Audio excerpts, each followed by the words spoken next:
we go. Here we go. Here's Love. Pressure. Back foot throw. End zone. It is caught for the touchdown. Dontavian Wicks. 2nd and 2 here, though. Here's Prescott over the middle. It's going to be picked off. And no one in front of him. Darnell Savage. Touchdown. Well, welcome into the inaugural episode of Unfiltered Sports Network. I am your host, Todd Fox. There's going to be plenty of other hosts on this network to get their voices out there because it's unfiltered. And, baby, this one's unfiltered as it gets because the Dallas Cowboys once again do it to themselves and then all of a sudden look ahead as every Packer fan, because the whole Deebo Samuel war on X and Instagram going back and forth with Dallas Cowboy players got to another level, and the Cowboys wanted redemption against the 49ers, and they bit off more than they can chew, and they looked ahead. They put the cart before the horse and forgot about the team that was right in front of them, the Green Bay Packers. And if you can say one thing about the Green Bay Packers, they were ready for the Dallas Cowboys. They weren't messing around. They were going to punch them in the face, and it was up to the Cowboys to respond to the way that the Packers were angry for being, ignored. And the Packers fans, you knew were going to come to Dallas Cowboys Stadium. The Cowboys knew that they were going to have a dogfight, at least with the fans, but they didn't think that little old Packers would come in there as a 7 seed, 9-8, barely getting into the playoffs. They're 4-5 on the road, while the Cowboys are mighty 8-0 at home. They're undefeated. Only one team got close to beating them all year at home. So the Cowboys should roll. They should worry about their next opponent because that's who they're going to face, right? Wrong. This game wasn't as close as the final score, 48-32. Dak Prescott was outdueled by Jordan Love, a guy that most of us writ off halfway through the season because he was regressing right before our eyes. Now, towards the end of the season, he wasn't exactly lighting it up, but he was making plays and he was starting to throw the ball a little bit like Aaron Rodgers. And the offense was really getting into somewhat of a form. They were starting to run the ball, and the defense that was shady all season began to come together. But despite all that, nobody gave him any credit. And the defensive line had injuries, and the Packers were slowed down by injuries. But the Dallas Cowboys were this juggernaut who a couple times this year did not show up in big games. But towards the end of the season, when it counted, they beat the hell out of the Eagles. And you thought maybe this team was turning the corner. Maybe this team was finally taking the next level. And Cowboy fans, as myopic as they are, because we know they are the Yankees of football, except without the titles, as far as lately anyway. They have not been a juggernaut or a team that can get far in the postseason or be a Super Bowl threat contender legitimately since before the salary cap, when the Niners and Cowboys and Packers could load up on whoever and keep their players for a long time, have these Hall of Famers wear only one jersey, not move around in free agency. Since that time, Jerry Jones and the Cowboys and the Niners and whoever their ownership has been over the last few years has tried to replicate the past, but it has not come to fruition. The Cowboys not being able to make it to a Super Bowl since the whole era has started with Barry Switzer leaving and Jimmy Johnson leaving and the salary cap, and the Niners have been to 2 Super Bowls and lost both of them. And then they've been bad in between. Both of those franchises have suffered. Now the Niners again have this postseason drought as well, and they're looking at the number 1 seed. But we'll talk about them as we go down the line here. But this is a straight Cowboy Packer video. And the Packers came out there. Jordan Love went 16 for 21, 272 yards passing, 3 touchdowns, no interceptions, and most importantly was not sacked. While Dak Prescott had to throw the ball 60 times, including 2 critical interceptions when it counted. And that's the whole point. That's the whole thing that pisses off Cowboy fans in a nutshell. He makes the most boneheaded plays, whether it's fumbles or interceptions, and he turns into a different quarterback come postseason. You had Pollard only go for 56 yards, but you couldn't run the ball. You're too busy being down 27-0. You scored a touchdown with just 2 seconds left in the first half.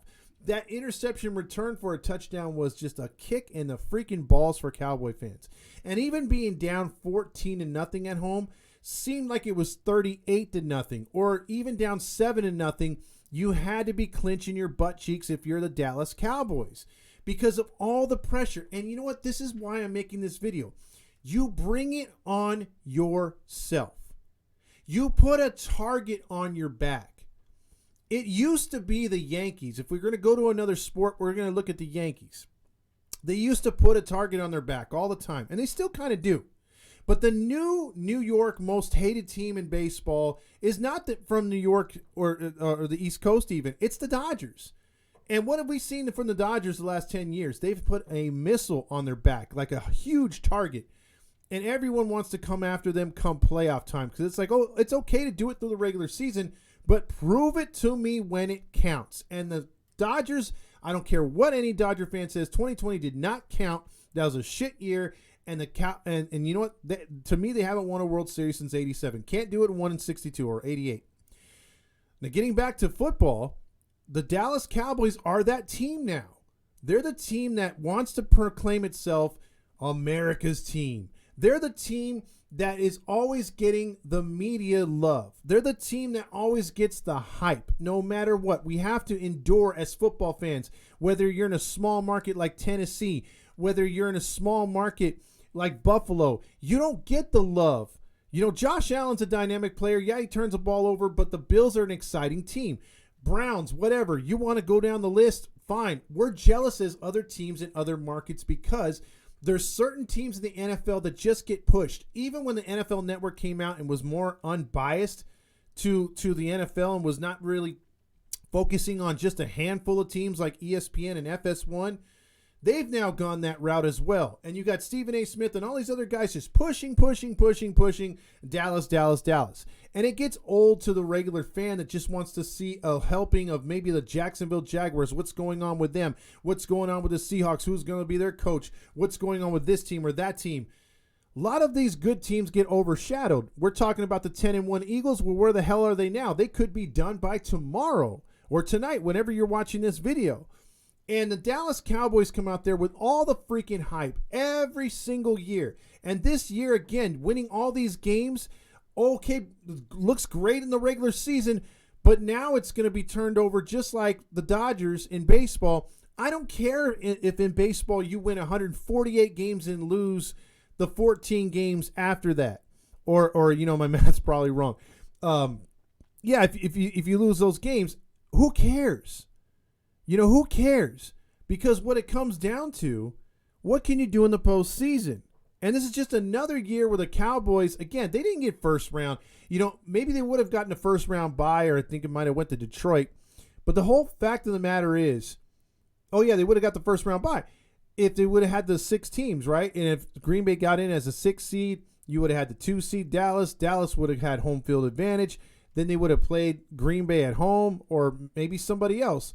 But the whole thing is they didn't get that first round bye. That's no longer a thing. So they were dealt the cards that they were dealt, and it was 2 versus 7, and Dallas lost again. And they got Jerry Jones out there not making excuses, but just saying, I can't understand what happened. I can't wrap myself around it. This is the worst loss ever. Saying some pretty incriminating quotes.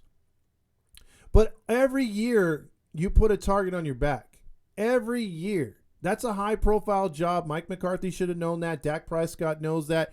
All these guys want to be paid. They make the big plays. They brag. They boast. They kick. They scratch. Sometimes fans say they cheat because they get a lot of calls.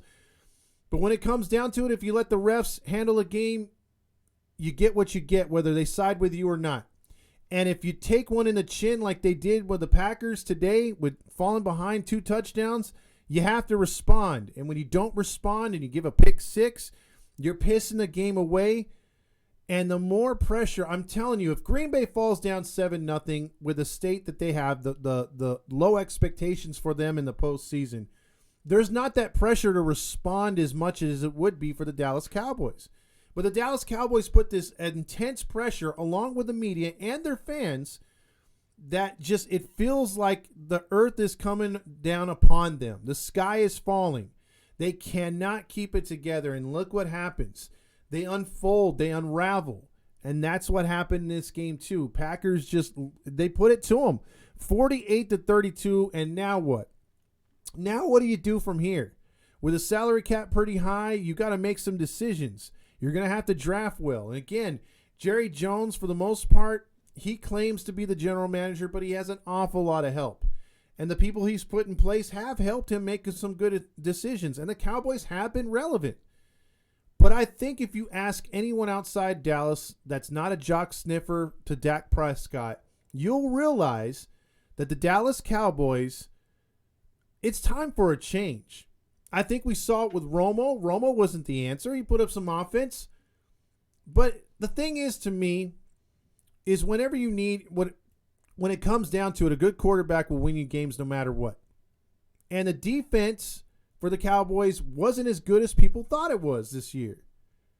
At times they looked dominant, but for the most part, what was the dominant thing about the Dallas Cowboys for the first time in like 3 years? Yes, Dak Prescott's put up numbers, but it's always been Dak screwing it up in games that they should win, whether it's on the road or at home or in the playoffs or whatever. But the defense this year was the issue. They were getting burned a lot, despite the good players they brought back from last year. And it was the offense that was taking the next step. So everyone forgot about what the defense was doing because the offense was so good, except for a couple games during the regular season. And then we saw here in the postseason, this isn't a 7-game series like in baseball, hockey, and basketball.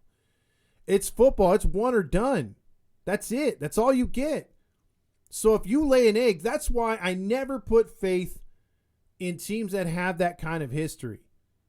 Because to me, a lot of people are blowing smoke up my ass about Baltimore and San Francisco. I'm like, okay, get it done. That's beautiful you got the first round bye. What are you going to do with it? Lamar Jackson has one win in his career in the postseason. Brock Purdy last year got him in the postseason. They lost to the Eagles. Niners say it was the injury or they would have been in the Super Bowl. Who knows? Maybe so. But we still got to see him do it. So the NFL is probably the biggest crapshoot next to the freaking NCAA men's basketball, because it's hard to predict who's going to win, because the tournament, just like in men's basketball, college men's basketball, and then you look at the NFL, it's not always a given just because you have the best record, just because you had the best talent. It could be a team like Green Bay just getting hot at the right time. We've seen so many wild cards, upset division winners, upset teams with first-round buys. It's truly dominant when you could see a team get a first-round bye and just blow through everybody. That's when you know that team is freaking legit. And it's another year now of Dallas pretending to be America's team, pretending to be the best of the best, and blowing smoke up your butt and everyone else's. It's just if you choose to freaking whiff of what they're blowing at you, because the Dallas Cowboys are who we thought they were.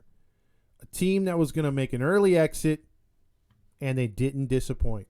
Welcome to the Unfiltered Sports Network, where we believe in keeping it real and telling it like it is. No more are the days of sugarcoating or ESPN-style politically correct takes. No. This is the place where real sports fans gather to talk about the stuff that truly matters. From the latest headlines, transactions, to controversial news, we've got you covered. Join us as we dive into the unfiltered world of sports, where passion meets authenticity. Hit that like and subscribe button for more raw, honest, and uncensored discussions that will leave you craving for more. This is the Unfiltered Sports Network, where real sports fans talk about real shit.